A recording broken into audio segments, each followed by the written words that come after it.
Assalamualaikum warahmatullahi wabarakatuh. Halo semuanya, selamat datang kembali di channel Ardian Saramiarno. Sudah lama saya nggak bikin konten, dan mobil di belakang saya ini Daihatsu Espas tahun 95 teman-teman.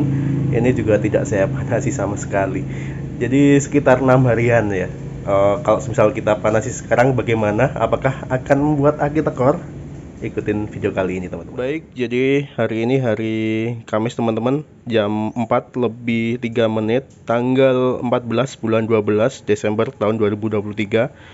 Kita coba hidupkan mobil ini, sekalian kita panasi.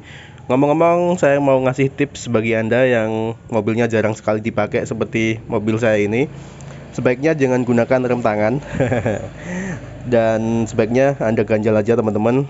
Di keempat rodanya nggak apa-apa, ataupun di salah satu rodanya saja juga nggak apa-apa. Yang jelas dengan cara seperti ini kita menghindari yang namanya kampas rem itu dia lengket dengan drumnya ataupun dengan cakramnya begitu ya. Kalau misal bagian belakang itu dia sudah di-split. Ngomong-ngomong, ini mobil kan masih drum ya, jadi biasanya nempel dengan drumnya, kampas remnya, dan itu bisa jadi lepas. Biasanya yang membuat kampas rem cepat rusak itu seperti itu, karena dia bisa lepas, gampang sekali lepas, apalagi kalau yang KW seperti yang saya gunakan biasanya. Oke, kita lanjut aja, kita coba nyalakan mobilnya, apakah akan hidup ataupun membuat aki tekor. 6 hari nggak dihidupkan sama sekali, nggak saya sentuh sama sekali teman-teman. Apakah akan sudah susah nyala? Sudah, sampai belibet ngomongnya. Tapi sebelum kita nyalakan, kita cek dulu ya, karena lama nggak kita cek ini mobilnya, terutama ini minyak rem yang dekat. Minyak rem masih aman kondisinya ya teman-teman. Ini dia nggak berkurang ya, jadi nggak ada kebocoran sama sekali. Dulu sempat bocor bagian bawah ya, roda belakang itu dia rembes. Dari situ saya ganti sendiri untuk master rem bawahnya. Harganya sudah lupa, saya sudah bikin videonya juga. Bagi teman-teman yang penasaran bisa cari di channel ini cara mengganti kampas rem sekalian blending ya. Jadi harus dibuang anginnya, itu yang agak susah payah, karena blending itu berjam-jam kemarin dengan cara diinjak-injak pedal remnya. Oke, kita lanjut cek ke bagian radiator. Kita cek kondisi radiatornya apakah masih aman. Jadi saat ini karena saya sudah beralih ke radiator coolant, jadi saya cek ke reservoirnya saja teman-teman. Karena kalau semisal radiatornya sudah menggunakan coolant seperti ini, kalau ada kebocoran pasti kelihatan ya. Oke teman-teman, jadi ini Anda bisa lihat ya, ini ada batas atas, batas bawahnya juga. Ini masih aman kondisinya. Yang jelas kalau semisal saya cek itu cairan coolantnya itu jangan sampai ada pada batas atas, lebih daripada batas atas ataupun kurang dari batas bawah. Udah, itu aja cara ngecek saya untuk kondisi di reservoir ini. Jadi itu teman-teman, sudah 4 bulan lebih kayaknya saya sudah menggunakan coolant ini, dan alhamdulillah aman. Paling ada kebocoran sedikit itu di bagian klem-klem, karena untuk klem-kleman seperti ini saya kemarin nggak menggunakan sealer sama sekali. Rembes-rembes dikit tapi masih aman, karena ya kalau misal kurang kita tambahi, dan kurangnya itu nggak banyak ya, intinya masih dalam batas normal. Nah, ini cadangan yang saya gunakan, tinggal sisa segini teman-teman. Ini 1 liter ya, ini yang saya gunakan Preston.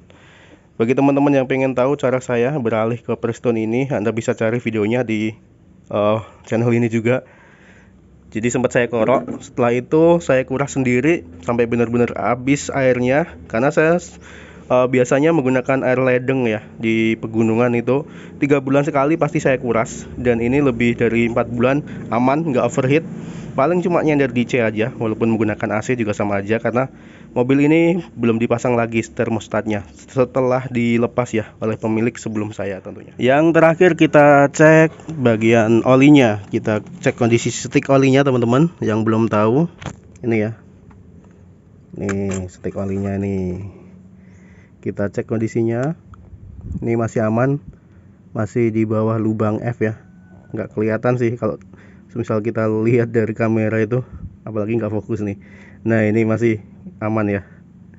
Oke, kita balikin lagi.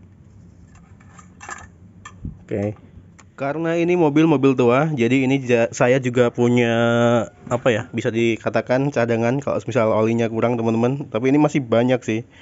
Ini oli yang saya gunakan Prima XP SAE 20W strip 50 ya. Ini yang saya gunakan. Ini udah bentar lagi jatah mau ganti oli sih. Kalau misal ganti oli saya biasanya ganti dengan filternya sekalian teman-teman. Karena mobil udah berumur, oli berkurang wajar ya, karena seal-sealnya itu pasti juga udah banyak yang mulai ini nggak maksimal lagi kinerjanya. Jadi sebelum kita nyalakan mobilnya, yang ingin saya tekankan di sini adalah bagian pengapian teman-teman. Jangan lupa Anda pasang lagi ya, ataupun bagi Anda yang melihat vakum delco nggak terpasang, sebaiknya difungsikan lagi karena itu fungsinya sangat penting. Vakum delco dipasang teman-teman dan difungsikan sebagaimana mestinya, selang-selangnya juga, serta setel pengapian. Kalau misal masih platina, dicek juga platinanya kondisinya ada bisulnya ataupun enggak. Terus nafurnya, jadi delconya itu posisinya masih ataupun sudah pas ataupun belum. Pokoknya setelan dari delco, pengapian, dan di sini di bagian karburator. Nah, yang lagi ngetren, saya sebenarnya pengen banget sih ngikutin dari punyanya Om Ari ya di Magelang, itu sering banget nge-share apa ya tentang karburasi ini. Jadi namanya karburasi cebol kalau tidak salah. Itu beliau itu dia nambahin lagi selang di bagian sini. Nah, di sini dibor dan disambungkan ke bagian manifold bawah teman-teman. Itu untuk memaksimalkan apa ya bahan bakar yang menguap begitu katanya. Dan itu akan mempermudah kita untuk starter begitu teman-teman. Saya sangat tertarik sekali sih, pengen nyoba bikin, insya Allah begitu. Oke teman-teman, setelah ini kita coba nyalakan. Apakah akan cengengesan 6 hari tidak hidup ataupun akan gampang. Sebelum kita melangkah jauh untuk menghidupkan mesin Daihatsu Saber ataupun Espas yang masih standaran pabrik, bagi Anda yang kesulitan, di sini ada petunjuknya. Jangan sampai lupa ya untuk petunjuknya ini. Petunjuk menghidupkan mesin ini ada pada saat mesin dingin dan pada saat mesin panas. Untuk pada saat mesin dingin kita menggunakan tuas cok teman-teman.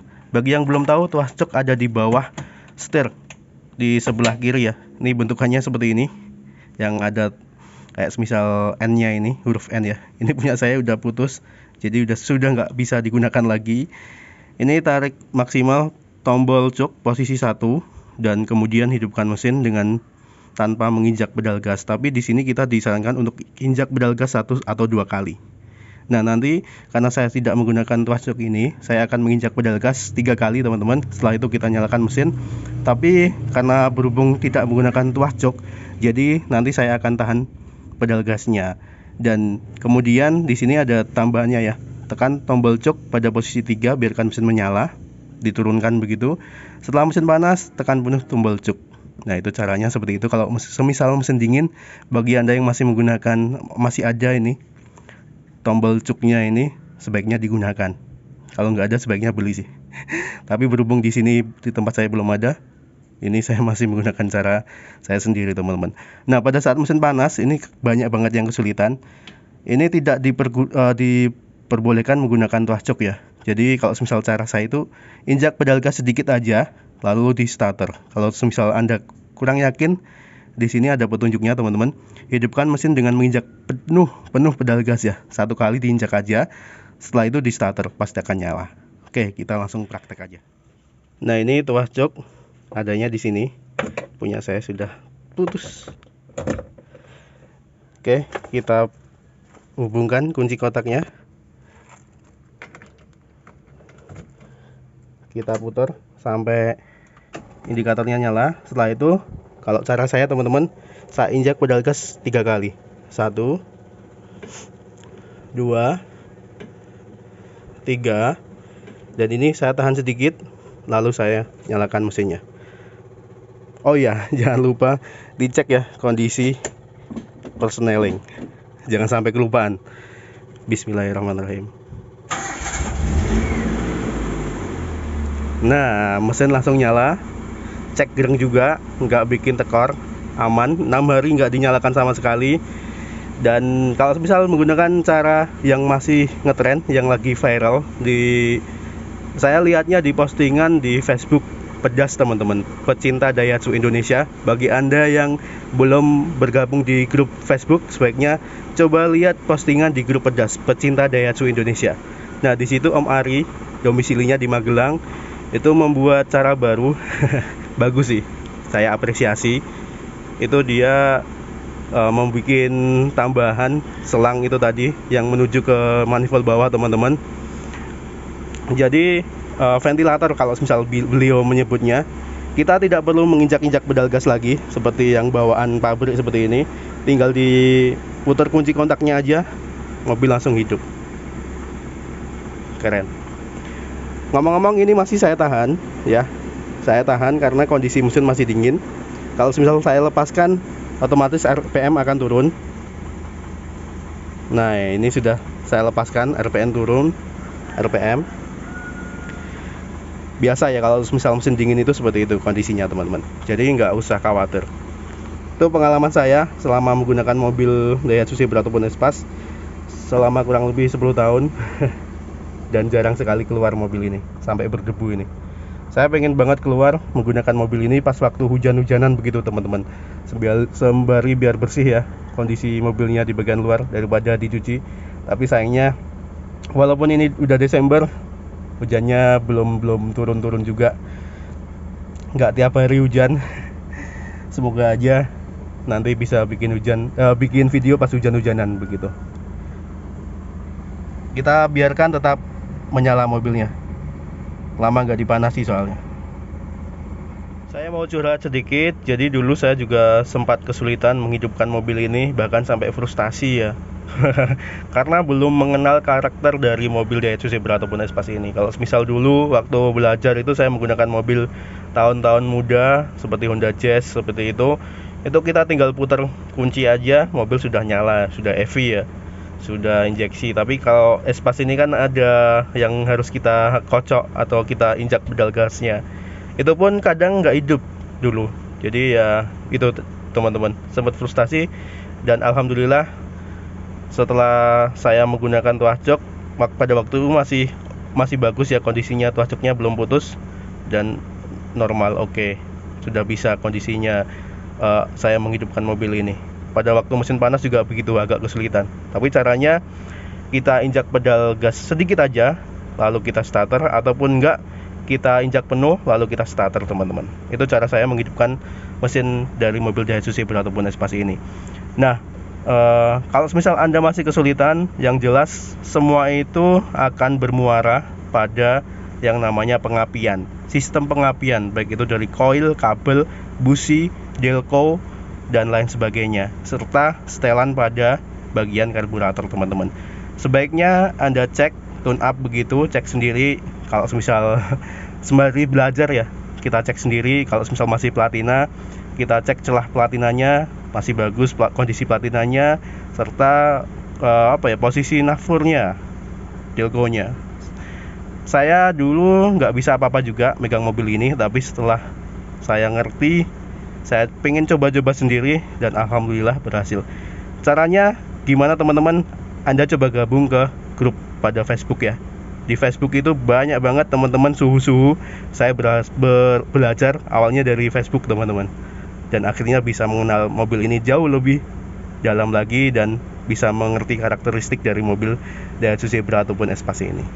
Oke, itu curhat saya. Bagi Anda yang masih baru-baru dan masih belum join komunitas, coba gabung dulu ke Facebook.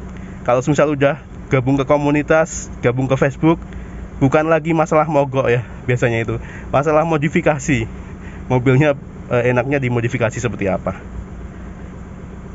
Oke, itu. Baik teman-teman, barangkali sudah cukup ya. Jadi sudah terbukti mobil nggak tekor. Dulu sempat tekor juga, bahkan sempat karbu banjir itu juga pernah sih saya ngalamin. Tapi sekarang aman, nggak tekor sama sekali, nggak banjir. Sekali starter langsung cek gereng begitu. Jam 16:23 teman-teman. Terima kasih bagi Anda yang sudah mengikuti video kali ini. Jangan lupa klik like jika Anda menyukainya, subscribe bagi yang belum, dan nantikan terus video saya selanjutnya. Terima kasih. Wassalamualaikum warahmatullahi wabarakatuh.